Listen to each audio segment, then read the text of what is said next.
When people have Marfan syndrome, why do they only have 2 flaps and not 3? Oh, you mean 2 flaps? Okay. So why do people in Marfan syndrome only have 2 flaps rather than 3? Well, actually, so somebody gave you a little bit of bad information.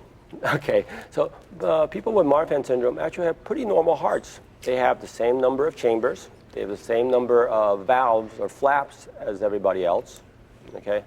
Now, some of the flaps are a little bit weaker than others, so sometimes they leak. Okay. And then the pipes are a little weak, so sometimes the pipes will get a little bit big. Here, you get a test. You get the heart. Come over here and you get the heart. This is what a heart looks like. Okay? This is a little bit bigger than your heart. Actually, it's a lot bigger than your heart. Okay? So this is what a heart looks like. Okay? So what you're talking about are these little guys, right? The flaps. Okay? So that's all normal in somebody with Marfan syndrome. Okay?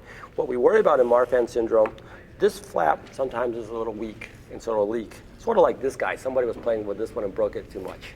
Okay? And these open and close. How many times do you think in a lifetime? Take a guess.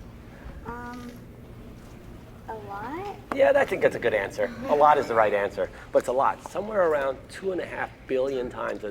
Okay, it's a pretty good thing, huh?